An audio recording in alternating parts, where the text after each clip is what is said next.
नमस्कार, स्वागत है आपका बिग फाइट लाइव में। आपके साथ मैं हूं श्वेता मिश्रा। कोरोना काल में बदहाल हुई अर्थव्यवस्था और जीएसटी कलेक्शन में आई गिरावट ने केंद्र सरकार के हाथ बांध दिए हैं। ऐसे में राज्यों के सामने बड़ा संकट खड़ा हो गया है। केंद्र सरकार ने राज्यों को जीएसटी लाभांश देने में असमर्थता जता दी। हालांकि केंद्र सरकार ने इसके विकल्प के तौर पर राज्यों को कर्ज लेने या आरबीआई से 97,000 करोड़ तक का कर्ज दिलाने की बात कही है, लेकिन कई राज्य सरकारों ने इसे नकार दिया है। नकारने वालों में गैर भाजपा शासित राज्य हैं। अब सवाल यह है कि समस्या का समाधान क्या है। क्या जीएसटी काउंसिल में वोटिंग से इसका हल निकलेगा, या फिर जीएसटी की एक गांठ ऐसी उलझी है जिससे एक बार फिर गैर भाजपा शासित ज्यादातर राज्य और केंद्र आमने सामने आ खड़े हुए हैं।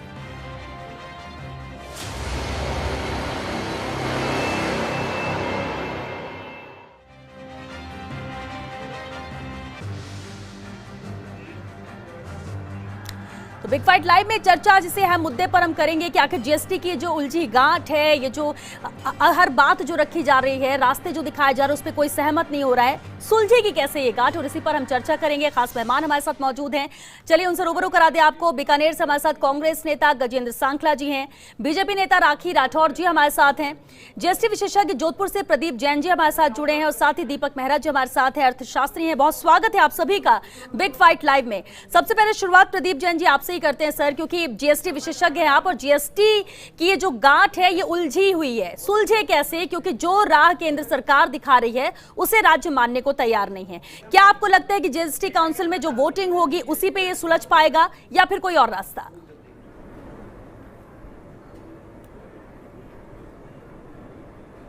देखिए, अगर मतलब जब जीएसटी आया था तो सभी राज्य सरकार और केंद्र सरकार मिलके इस निर्णय पे पहुंचे थे कि भाई जो कंपनसेशन है वो 14% से दिया जाएगा। हर साल इसको इंक्रीज किया गया है 14% से, परंतु ये किससे पे होगा? कंपनसेशन सेस से पे होगा।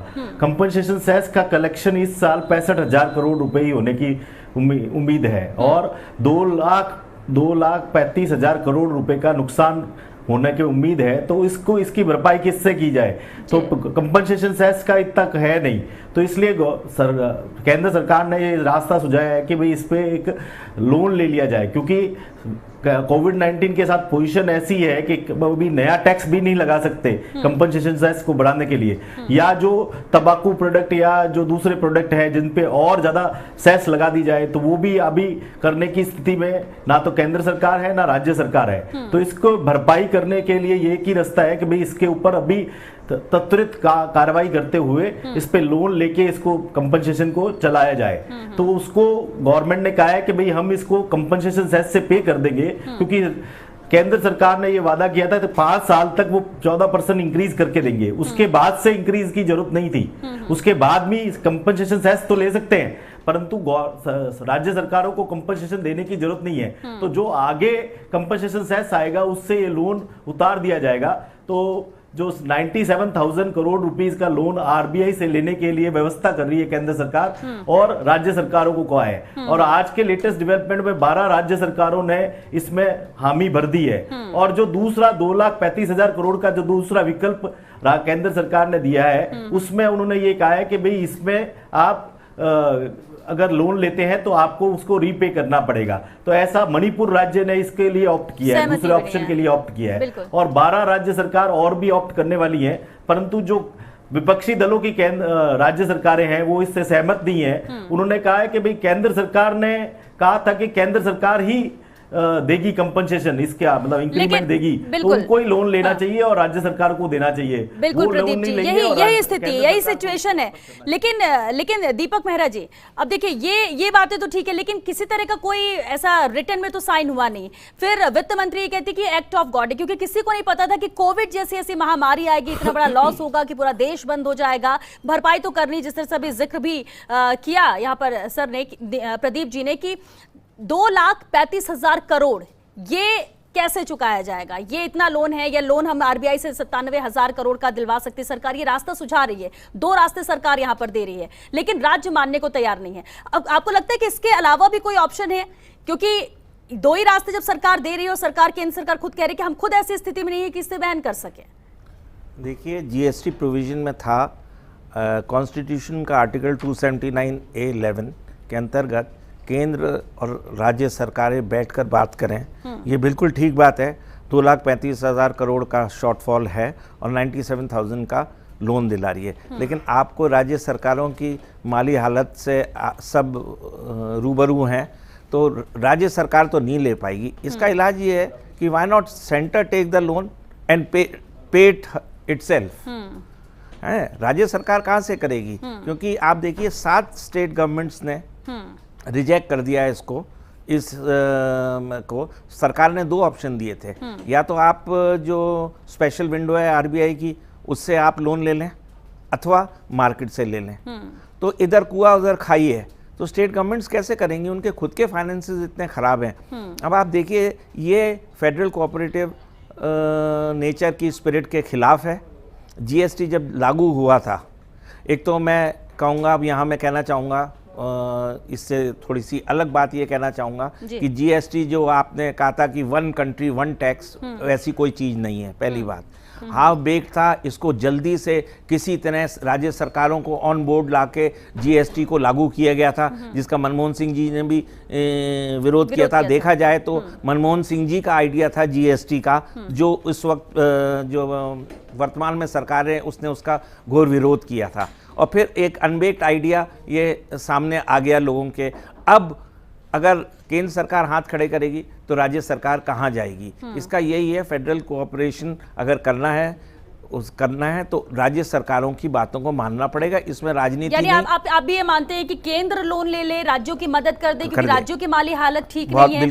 और जिस तरह से हम बात भी करके जो विकल्प दिए गए हैं, ठीक है, 12 ने उसको फर्स्ट विकल्प को चुना है, एक स्टेट ने सेकंड विकल्प को चुना है, 7 करीब पुडुचेरी को भी मिला लिया जाए जिसमें राजस्थान में शामिल, उन्होंने खारिज कर दिया है। 6 स्टेट ऐसे हैं जिन्होंने कहा है कि 1-2 दिन में वो निर्णय लेंगे, अभी उन्होंने कोई डिसीजन नहीं लिया है।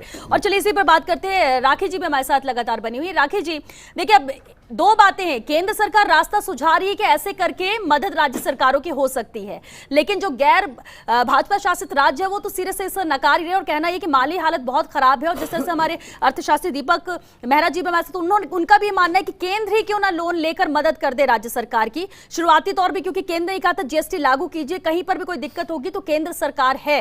और अब लेकिन तब न तो केंद्र को पता था न राज्य को पता था कि ऐसी स्थिति भी आएगी, कोविड काल आएगा जिसमें देश पूरा का पूरा बंद भी रहेगा। कैसे समाधान निकले? बिल्कुल श्वेता, जैसा आपने कहा कि एक अनप्रेसिडेंटेड सिचुएशन थी, जो कि किसी ने एक्सपेक्ट नहीं किया था कि इस तरह की कंडीशन कोई हमारे देश के अंदर और विश्व भर में आ जाएगी। जैसा दीपक जी ने कहा कि जो ऑप्शंस सेंट्रल गवर्नमेंट ने स्टेट गवर्नमेंट को दिए हैं, उसमें बताना चाहूंगी जिस कॉन्स्टिट्यूशन की उन्होंने बात की, उसी के आर्टिकल 292 के तहत सेंट्रल गवर्नमेंट सिर्फ उन्हीं सिक्योरिटीज पे बोरो कर सकती है, उन्हीं टैक्सेस पे, उन्हीं रिसोर्सेस पे जो कंसोलिडेटेड फंड ऑफ इंडिया के तहत आते हैं। ये जो फंड है ये टैक्सेस है स्टेट का, और इसीलिए इस पर लोन नहीं लिया जा सकता, पहली बात। और दूसरी बात ये देखिए, 100% ये बात तय है कि चाहे सेंटर हो चाहे स्टेट हो, आर्थिक स्थिति दोनों तरफ से कमजोर है, यानी किसी ना किसी को तो बोरो करना ही पड़ेगा। अब बात ये है कि बोरो वो करे जिसका कि मार्केट पे इंपैक्ट कम पड़े। अगर सेंट्रल गवर्नमेंट की तरफ से बोरो किया जाता है तो जो गवर्नमेंट सिक्योरिटी रेट्स हैं वो बहुत हाई चली जाएंगी, और जिसके रिपरकशंस ये रहेंगे कि सारी बोरोइंग, चाहे वो स्टेट हो, चाहे वो कोई एंटरप्रेन्योर की हो या किसी का पर्सनल बोरोइंग हो, वो सभी बोरोइंग रेट इतनी हाई चली जाएंगी कि मार्केट में उसका ज्यादा नेगेटिव इंपैक्ट होगा। इसीलिए स्टेट गवर्नमेंट के लिए सेंट्रल गवर्नमेंट द्वारा एक ऑप्शन दिया गया है, जिसके अंदर उन्होंने जीएसडीपी के जो कैप है 3% की जगह पे 5% के लोन की बात की, जिससे कि स्टेट उसको लोन को ले ले। और जहां तक 97,000 करोड़ की बात है, वो तो पूरा interest plus principal amount central government द्वारा पे किया जाएगा 2022 के बाद में सेस का कॉम्पनसेशन अमाउंट से।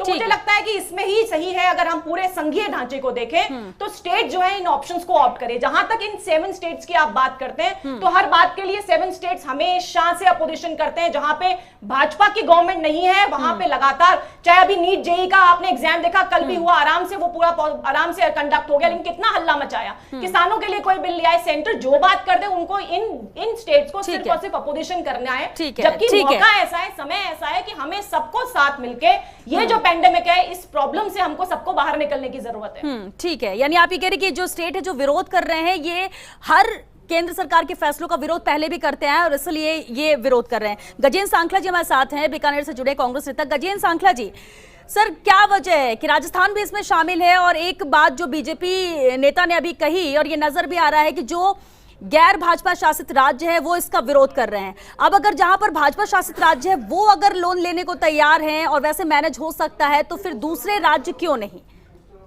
कहां आपको लगता है कि ये इम्पॉसिबल हो रहा है, संभव हो रहा है राज्यों के लिए, और इसलिए आप लोगों को लगता है कि केंद्र सरकार ही इसे बोरो करे? जी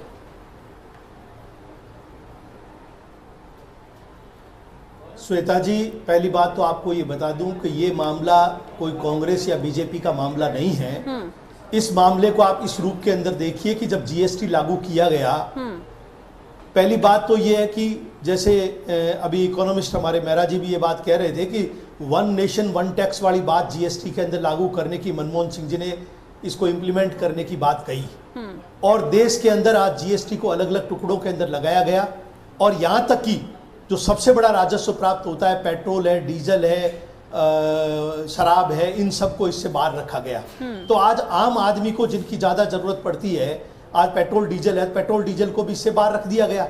तो पहली बात तो यह कि आनन फानन के अंदर जो जीएसटी लगाया उसका ये परिणाम है कि जीएसटी कलेक्शन, ठीक है कोविड है ये बात मानते हैं, लेकिन कोविड से पहले भी देश के अंदर 2008 के अंदर बहुत बड़ा वर्ल्ड लेवल पर आर्थिक मंदी आई थी, लेकिन मनमोहन सिंह जी की आर्थिक नीतियों की वजह से थी और इसलिए आप और ठीक है, हमारे ऊपर उस ठीक है, वो मान सकते हैं। वो बात रही जीएसटी कलेक्शन की। हाँ। अब जब जीएसटी कलेक्शन की जहां तक बात है मैडम, कि आज जो राज्य का हिस्सा बनता है, आज राज्य का हिस्सा केंद्र को उपलब्ध करवाना चाहिए, और केंद्र, राजस्थान की सरकार की ऐसी स्थिति नहीं है वो लोन ले। वो क्यों, कैसे लोन लेगी? जब लोन लेने का जो पैसा देना चाहिए वो सेंट्रल गवर्नमेंट इसको रीपे कर रही है, तो सेंट्रल गवर्नमेंट जब रीपे कर रही है तो वही लोन लेकर के राज्य सरकार को उपलब्ध करवा दे, तो इसमें कहीं दिक्कत वाली बात ही नहीं है। ठीक है, ये आप लोग को लग रहा होगा, लेकिन ये दिक्कत केंद्र को लग रही है, इसमें दिक्कत केंद्र को लग रही है और इसलिए वो आप लोगों के लिए रास्ता निकाल रहे हैं। संजय माधव जी, अभी आपने सुना गजेंद्र सांखला जी ने क्या कहा, लेकिन संजय माधव जी क्या वजह है? ठीक है, उन्होंने अभी कहा कि ये कांग्रेस बीजेपी की बात नहीं है, लेकिन जो फैसले सामने आ रहे हैं, जो निर्णय राज्य सरकारें ले रही हैं, वही क्यों विरोध में है जो गैर शासित भाजपा राज्य हैं? यानी कि पॉलिटिकली तो है, और कहीं ना कहीं ये साफ नजर आ रहा है कि सब गेंद एक दूसरे के पाले में फेंक रहे हैं, कोई रास्ता बीच का निकालना नहीं चाह रहा, और निकले तो कैसे निकले? श्वेता जी, पॉलिटिकली इसमें कुछ नहीं है, सिंपल सी बात है। ये इसको देखने का तरीका अलग है। जो भाजपा शासित राज्य हैं वहाँ पर अभी स्थिति यह है कि भाजपा में, खुद में, सेंटर में, चाहे राज्यों में, किसी की हिम्मत नहीं है कि वो हाँ या ना कह सके। दो आदमियों का राज है, मोदी और अमित शाह का। वो जो करते हैं उसके खिलाफ बोलने की किसी हिम्मत नहीं, इसलिए उनको विरोध, चाहे वो लॉजिकली चाहे सहमत नहीं हो, लेकिन उनको हाँ सिर लाना, हाँ मैं, अच्छा, इसलिए ये इसलिए। बाकी इसमें सिंपल सी बात है, गजेंद्र जी सही कह रहे हैं। अगर लोन लेना है, राज्यों की वैसे भी वित्तीय अधिकार बहुत कम होते हैं, राज्यों का बजट हो बहुत नाम मात्र का होता है, सारे केंद्रीय अधिकार बजट के पैसे के मामले में केंद्र के पास होते हैं, और जीएसटी आने के बाद तो बिल्कुल ही सीमित हो गए, राज्यों के सोर्स एकदम सीमित हो गए हैं। सारा का सारा पैसा केंद्र ने अपने हाथ कब्जे में ले लिया है। बचा को चाहे इन्होंने प्रधानमंत्री वो कोष बना करके उसमें 7-8 हजार करोड़ इकट्ठा कर लिया, वो काहे के लिए इकट्ठा किया, उसका क्या चार्ज डालेंगे? तो इसलिए बात यह है कि ये पॉलिटिक्स का नाम लेकर के अपने ये भाजपा ने जो पिछले 6 साल कुशासन किया है, जीएसटी जिस तरह से लाए, बिना सोचे समझे प्लानिंग किए, जिस तरह से जो है नोटबंदी लागू की, उससे अर्थव्यवस्था तबाह कर दी, और फिर उसके बाद जो ये जिसको क्या महामारी, इस महामारी से जिस तरह से अविवेकपूर्ण तरीके से निपटा इन्होंने, हीरोइज्म के अंदर जिस प्रकार बर्बाद किया देश के अंदर, उससे स्थितियां पैदा हुई है। और केंद्र सरकार की अकर्मण्यता का प्रतीक है ये, ना कि कोई। लेकिन इस महामारी की वजह से इस लॉस को बताया जा रहा है, तो आपको क्या लगता है क्या रास्ता है? फिर उन चीजों को खोलना चाहिए जिससे कि आ सके, इनकम हो सके। महामारी से पहले क्या स्थिति थी? महामारी से पहले अर्थव्यवस्था ध्वस्त हो चुकी थी। 45 साल के अंदर बेरोजगारी की उच्चतम स्थिति थी, हमारे विकास दर नीचे जा रही है, उसके तो अंदर झूठ मूठ, मतलब इन्होंने तो क्या आंकड़ों पर विश्वास खत्म कर दिया। अभी तो इतने इन्होंने मक्कारियां कर दी कि जो आंकड़े हैं उनके अंदर भी सही आंकड़े नहीं आने दे रहे, स्टैटिस्टिक्स डिपार्टमेंट को बंद कर दिया। इसलिए अभी कुछ सब कुछ अंधेरे में है। एक ऐसे अंधेरे में देश की जनता को धकेल दिया है सरकार ने, केंद्र की मोदी सरकार ने। और सबसे बड़ा दुर्भाग्य की बात यह है कि बीजेपी के तमाम प्रवक्ता, बीजेपी की तमाम सरकार, किसी को बोलने का हिम्मत नहीं है, सबके हाँ में मिलाने को मजबूर है। ठीक है, राखी जी इस पे एक रिएक्शन जरूर चाहेंगे। क्या यही वजह है, सब डरे हैं, खौफ में हैं, अपने आला कमान या जिस तरह से बार बार नाम प्रधानमंत्री और अमित शाह का ले रहे हैं, ये इस डर से कोई बोल नहीं रहा है, जेन्युइन नहीं है कि इसे माना जाए, ये संजय माधव जी का कहना। राखी जी, देखिए बिल्कुल गलत आरोप है, और मैं जहां तक कहूंगी संजय जी को आइडिया ही नहीं है कि क्या है इसके अंदर ऑप्शंस में। जहां तक 97,000 करोड़ की बात है, वहां पूरा पेमेंट जो है वो सेंट्रल गवर्नमेंट दिया जा रहा है, द्वारा दिया जा रहा है। मैं चाहूंगी कि संजय जी पहले इस ड्राफ्ट को पढ़ ले और उसके बाद आए। पूंजीपतियों को चलता है, आपके कहने से कुछ नहीं होता। आप बार बार पीएम केयर्स पे आप बार पीएम केयर्स एक ऐसा फंड है जहां की अलग से ऑडिट होगी और पूरा फंड के लिए इस्तेमाल किया जाएगा। संजय जी पूरा आप बड़ा पढ़ के आया कीजिए, जबरदस्ती आप ज्यादा पढ़ के आती अंधेरे में आप हैं, आपको कुछ आइडिया नहीं, इसलिए अंधेरे में आप पढ़िए तब आपको मालूम चलेगा ये किस तरह का एक्ट है, किस तरह के जीएसटी कंपोजिशन सेस के माध्यम से स्टेट की मदद सेंट्रल गवर्नमेंट कर रहा है। चलिए ठीक है दीपक जी क्या ये जो बात कही जा रही है कि पॉलिटिकली ये है, क्या आप मानते हैं कि पॉलिटिकली या जो डिसीजन लिया जा रहा है या जो इसके खिलाफ है उनकी वजह जेन्युइन है? नहीं मैं पॉलिटिक्स को अगर आप किनारे रख दें तो मैं आपको एक बात बता दूं कि अगर स्टेट्स बोरो करते हैं तो their borrowing will be 150 basis points more they will have to pay than centre. लेकिन अभी राखी जी ने कहा कि सेंटर को ज्यादा 150 बेसिस पॉइंट्स मोर देना पड़ेगा मैडम श्वेता जी स्टेट को। इसलिए बेटर ये रहेगा कि ये चाहे एक्ट ऑफ गॉड हो, चाहे एक्ट ऑफ नेचर हो, चाहे कुछ हो, बोरोइंग तो सेंटर को करनी पड़ेगी और कॉम्पनसेट करना पड़ेगा। यही इसकी स्पिरिट थी जीएसटी की, जिससे लागू किया गया। और मैं पुनः एक बार कहूंगा कि ये अनबेक्ड आइडिया था जब जीएसटी लागू की गई थी, तो आज आपको ये स्थिति नहीं देखने को मिलती। रही बात इसकी, देखिए कोविड आपके इंडिया में ही नहीं आया है, कोविड वर्ल्ड ओवर है। और अगर आप देखें जैसा अभी संजय जी बता रहे थे, मैं आपको फिगर देता हूं कि हमने सबसे बड़ा हिट लिया, -23.8 हमारी जीडीपी हो गई है माइनस। दूसरी कंट्री देख लीजिए, आपके पड़ोस से चाइना ने 6.8 की हिट ली है, आपकी 23.8। इसका मतलब कहीं आपके स्ट्रक्चर ऑफ इकोनॉमी में कहीं प्रॉब्लम थी, तभी तो आपने इतनी हिट ली। सर चाइना तो सारे डेटा छुपाता है। नहीं मैडम, चाइना से इनको एलर्जी नहीं, मैं बता रहा हूँ। और आप यूनाइटेड स्टेट्स ले लीजिए, दूसरे कंट्रीज ले लीजिए, हमने जो हिट ली है वो हाईएस्ट है। एलर्जी है आपको प्रेम है, हमें एलर्जी है, फैक्ट है ये। हमें सबसे प्रेम है, हमें तो आपसे ही प्रेम है। ठीक है प्रदीप जी, लेकिन अब क्या लगता है कि समाधान वोटिंग के माध्यम से जीएसटी काउंसिल में होगा और जो निर्णय होगा वही फाइनल होगा?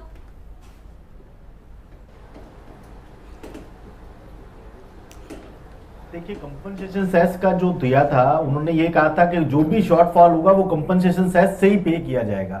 तो वो कॉन्स्टिट्यूशन मतलब जो सेंटर के फंड है उससे रीपेमेंट नहीं होगा, ये क्लियर बात थी। और इस कारण पर कंपनसेशन सेस इस कोविड-19 की पोजीशन में बहुत ज्यादा आ गया है, तो इस कारण उसका जो है वो अपन कर नहीं सकते, तो इसलिए ये दिक्कत आ रही है।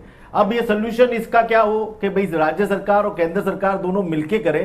एक्चुअली जो 14% इंक्रीमेंट भी किया गया वो बहुत हायर साइड पे है, क्योंकि वो उस टाइम जब किया गया जब 2017 में जीएसटी लागू करना था, और तो इस टाइम उसमें 14% इंक्रीमेंट की बात की गई। पर ये आज की तारीख में केंद्र और राज्य सरकार को बैठ के साथ में बात करके इसका सोल्यूशन निकालना चाहिए कि ये ज्यादा होना चाहिए कि कम होना चाहिए, क्योंकि 14% इंक्रीमेंट कहीं पे भी लागू नहीं हो सकता।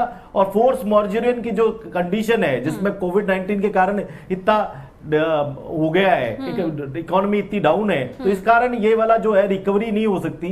तो इसलिए दोनों को मिलके कुछ सोल्यूशन निकालना पड़ेगा। उसके लिए ये एक सोल्यूशन है, क्योंकि अगर अपन इवन टैक्स भी बढ़ाएं तो उसका इफेक्ट आते आते आएगा, अभी इससे नहीं होगा। तो इसका एक ही इमीडिएट सोल्यूशन यही है कि इसका लोन लिया जाए। अब राज्य सरकार और केंद्र सरकार मिलके उसके ऊपर डिसीजन ले सकती है, इस पे लड़ाई करने से कोई फायदा नहीं। चलिए ठीक है, क्योंकि वक्त खत्म हो रहा है। गजेंद्र सांखला जी एक लाइन में जरा जवाब दीजिएगा, क्योंकि एक ही रास्ता है लोन लेने का को लेकर। अब केंद्र सरकार ले, राज्य सरकार ले, क्या बेहतर होता है? ये तो लगता है कि बैठ के ही चर्चा होकर विकल्प निकालना पड़ेगा, खिलाफ जाकर विरोध करने से तो रास्ता नहीं निकलने वाला।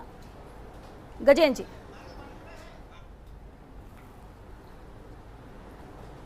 श्वेता जी, विरोध करने की कोई बात नहीं है। देश में स्थिति ऐसी है कि मारवाड़ी में कहावत है, हूर हुरनियों काकोर पुरनियों।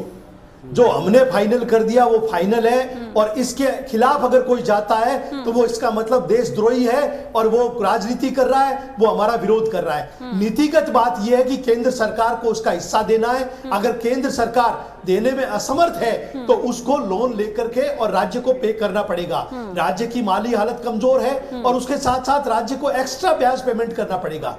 ये दोनों बातें इस बात के लिए तो important है। लेकिन ये इन क्या- पक्ष पर लेकिन क्या आप सिर्फ बताइए, सवाल ये आप उठता है कि नहीं सिर्फ करते उन्हीं हुए स्टेट की- केंद्र क्या है सरकार कि को 14% लोन है, लेकर के हमको राज्य इंक्रीमेंट सरकारों मिलेगा को और उपलब्ध इसके करवाना साथ में चाहिए। बस हमने 5 साल काम करना है। ठीक है, लेकिन संजय माधव जी, क्योंकि वक्त खत्म हो रहा है, एक लाइन में जरा जवाब दीजिएगा, क्या सिर्फ उन्हीं राज्यों की माली हालत खराब है जो उसका विरोध कर रहे हैं, जो साथ है उनकी माली हालत ठीक है? श्वेता जी, अगर यही वजह है तो माली हालत पूरे मुल्क की खराब है, क्योंकि जिनको अर्थशास्त्र का ज्ञान नहीं है वो अर्थशास्त्री बने बैठे हैं, जिनको पढ़ाई लिखाई से कोई लेने देने शिक्षा मंत्री बने बैठे हैं। ऐसे लोगों के हाथ में देश का भविष्य आज है, इसलिए हालत हो रही है। जिनको पता ही नहीं है, आज प्रधानमंत्री सबसे बड़ा अर्थशास्त्री है, जिन्होंने कभी अर्थशास्त्र पढ़ा नहीं, वो अर्थव्यवस्था का निर्णय ले रहे हैं। इसलिए चलिए, सारी अब हालत की सवाल- जिम्मेवारी है जो लोग हैं, इसलिए देश की जनता देख रही है किस प्रकार का कर्मण्य लोगों के हाथ में हमने सत्ता दे दी है, इसलिए जनता इसका इलाज करेगी। ऐसी और बातें करते हैं संजय जी, आप वेस्ट बंगाल के बारे में बताइए ना, चलिए, जो ठीक। आपकी पार्टी है वो क्या आगे चलिए सबसे ठीक है, बड़ा- क्योंकि वक्त सबसे- खत्म हो चुका है। बहुत शुक्रिया आप सभी का इस चर्चा में शामिल होने के लिए। देखिए, विकल्पों पर ये पूरा बवाल छिड़ा हुआ है, इंतजार जरूर है जब जीएसटी काउंसिल की बैठक होगी, उसमें वोटिंग होगी, कौन किसके साथ जाता है, कहां पर मेजॉरिटी होती है, क्या रास्ता बैठकर निकाला जाता है, क्योंकि बैठकर चर्चा करने से रास्ता निकलेगा। और अगर एकमात्र रास्ता लोन लेकर ही है तो फिर कौन लोन लेता है, उसके लिए भी सहमति बनानी जरूरी है। लेकिन राजनीतिक तौर पर ना समझकर वेलफेयर को ध्यान में रखते हुए, पॉलिटिक्स को अलग करते हुए इस पर फैसला लेने की अब जरूरत है। और चलिए इसी के साथ बिग फाइट लाइव में आज के लिए बस इतना ही। नमस्कार।